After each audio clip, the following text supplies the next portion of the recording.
কংগ্রেস ছেড়ে এআইইউডিএফ এ যোগদান করলেন কাটলিছড়ার কংগ্রেসের বিভিন্ন পদাধিকারীরা।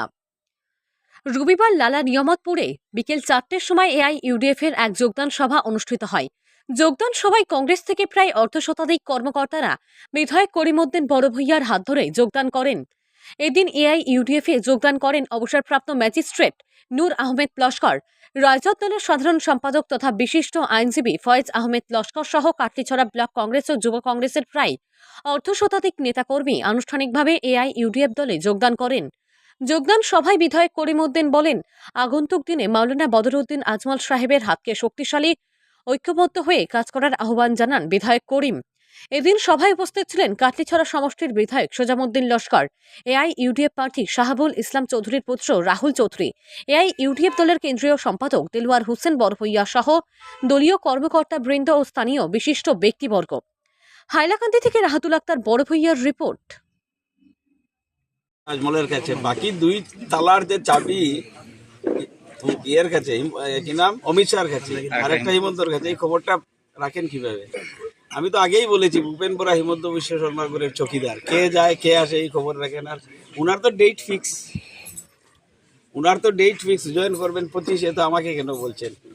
এটা তো আরো প্রমাণ হলো যে উনি সত্যিকারের উনি জয়েন করবেন বিজেপিতে। মুখ্যমন্ত্রী যেভাবে বলেছেন যে ভূপেন বরা 25-এ জয়েন করিব, কথাটা তো হসা হয়ে গেল, একদম সত্য কথা। এত খবর জানেন কিভাবে?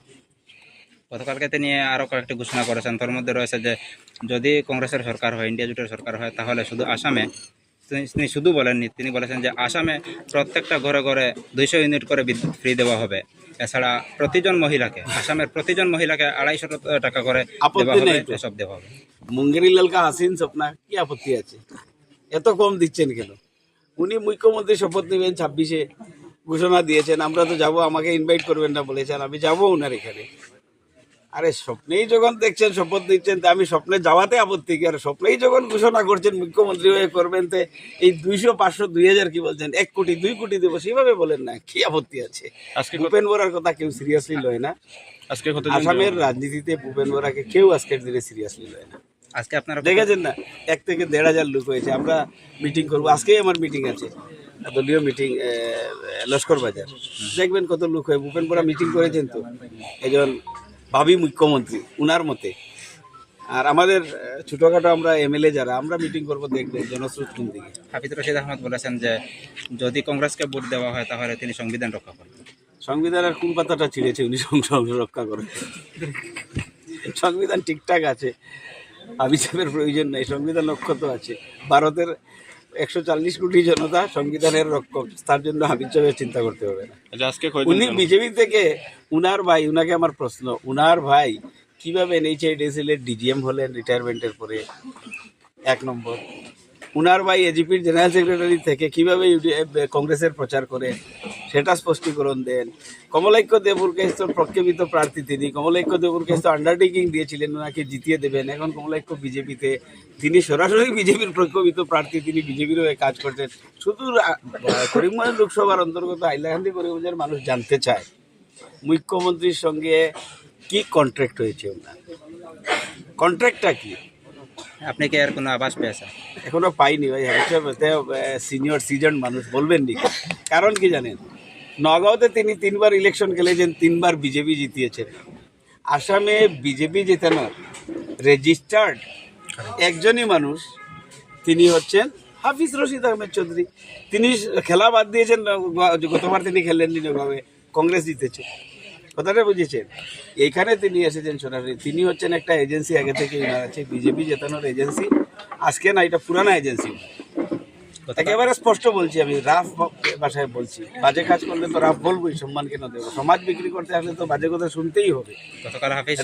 আমি উইথ এভিডেন্স বলছি, 8,000, 18,000, 37,000, 97,000 এরকম ভোট পেয়ে নগাঁওতে রাজেন গোয়াইকে জিতিয়েছিলেন তিনি, সেই হাফিজ চৌধুরী। এখানে গতবার কমলাক্ষ দেবুরকেশ আর সিদ্দিক আহমেদ সরাসরি ভোট বিভাজন করে গত ইলেকশনে রাধেশ্যাম বিশ্বাসকে হারিয়েছিলেন, বিজেপিকে জিতিয়েছিলেন। এইবার হাবিব চাপ সরাসরি মাঠে ফ্রন্ট ফুটে খেলছেন বিজেপির জন্য। নির্বাচনের প্রাক মুহূর্তে দেখা গেছে যে মধ্য হাইলাকান্দি সমষ্টিতে এআইডিএফ এর বিধায়ক জাকির হোসেন লস্করকে সভা করতে দিচ্ছে না। এদিকে খুশপুতুল দেওয়া, ঝগড়া তো করেই হবে। সম্পর্ক থাকলে আবেগ থাকবে, সম্পর্ক থাকলে দাবি থাকবে। পরের মানুষের সঙ্গে কার ঝগড়া হয়? আমি আপনাদেরকে আজকে বলছি, 20 তারিখ পরে আস্থা টোটাল হাইলাকান্দি, মৌলানা বদরুদ্দিন আজমল সাহেব জিন্দাবাদ, তালাসাবি জিন্দাবাদ, বিজেপি মুর্দাবাদ চলবে, আর অন্য কিছু চলবে না। হাফিজ সাহেব গতকাল নিউজ চ্যানেলকে বয়কট করেছেন। উনি তো জনগণকেই বয়কট করবেন 20 তারিখ নিউজ পরে। লাইভ। নিউজ লাইভকে বয়কট নাই, উনি জনগণকেই বয়কট করবে। দেখেন নাই নাকি নিউজ লাইভ বাদ দেন, যে কোনো সাংবাদিক প্রশ্ন করেছিল রাজেশ মাল্লার ইলেকশনের চিফ ইলেকশন এজেন্ট আপনি ছিলেন, হঠাৎ কেন আপনি বেরিয়ে গেলেন? গৌতম রায়ের সঙ্গে কি ফিস করে হেসে হেসে কথা বলে চলে গিয়েছিলেন, একটু বলেন তো। বলতে বলে এই কোর্টে দাঁড়া করে দেবো, সবাইকে গালি দেন, ধমকি দেন, হুমকি দেন।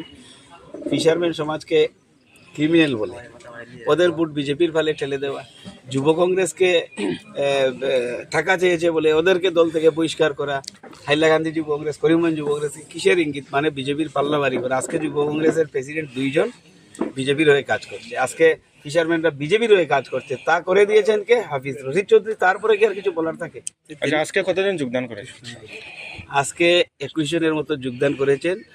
এর মধ্যে সবচেয়ে প্রভাবশালী ব্যক্তিত্ব এখানে রিটায়ার্ড ম্যাজিস্ট্রেট, উনিও জয়েন করেছেন। আমাদের কংগ্রেসের ভাইস প্রেসিডেন্ট, জেনারেল সেক্রেটারি, ইয়তের আমার ভাইরা সবাই জয়েন করেছে। হাইলাকান্দিতে কংগ্রেসের হাওয়া নেই, মানুষ ইউডিএফের দিকে আছে। 3 জন বিধায়কের রাস্তাঘাট উন্নয়ন সব জায়গাতে ভালো হয়েছে, এখানে কোনো কথা নেই। তারা আগে কি কংগ্রেস দলে ছিলেন? হ্যাঁ, কংগ্রেসে ছিলেন, কংগ্রেসে তারা যোগদান করেছে। অনেক এখানে কংগ্রেসে ছিলেন। আর ম্যাজিস্ট্রেট সাহেব তো চাকরি করেন, কিন্তু আজকে ফার্স্ট টাইম দলের আদর্শে অনুপ্রাণিত হয়ে আজমল সাহেবের শিক্ষার প্রতি তিনি একটা হিস দিয়েছেন যে আজমল সাহেব যেভাবে উচ্চশিক্ষার ক্ষেত্রে আসামে একটা নজির সৃষ্টি করেছেন, তার প্রতি সম্মান জানিয়ে এবং ওনার দল যেভাবে লাঞ্ছিত বঞ্চিত মানুষের পাশে দাঁড়িয়েছে, তার জন্য তিনি এই আন্দোলনে শরিক হওয়ার জন্য তিনি জয়েন করছেন। হাফিজ সাহেব বলেছেন তিনি হারাম করে দেবেন, ওনার যতগুলো কেলেঙ্কারি আছে সব জনসম্মুখে তুলে ধরবেন। Very interesting. মুখ্যমন্ত্রী বলে হাফিজ সাহেবকে অ্যারেস্ট করো, কেসও দেওয়া হয়, পুলিশ অ্যারেস্ট করে না। হাফিজ সাহেব বলে 10 মুখ্যমন্ত্রী। এটা হলো ফ্রেন্ডলি ম্যাচ, একজন আরেকজনকে মানে যাতে মুসলমান লোক একটু হাফিজ সাহেবকে মুখ্যমন্ত্রী গালি দিয়েছে, দেও ভোট এখানে। আপনারা দেখেছেন শার্ট পাতানো হয়েছে, শার্ট গুগরা লাগিয়ে ফাঁকি ধরার জন্য। মুসলমানরা ফাঁকি ভাবছে হাফিজ সাহেব, এখানে যদি মুখ্যমন্ত্রী হয় যে হাফিজ সাহেবরে গালি দিলে মুসলমান পাগল হয়ে গিয়ে হাফিজ সাহেব, মুসলমান বেকুফ নেই, পুলিশে ধরে না কেন, কমলাই করে অ্যারেস্ট করে না কেন?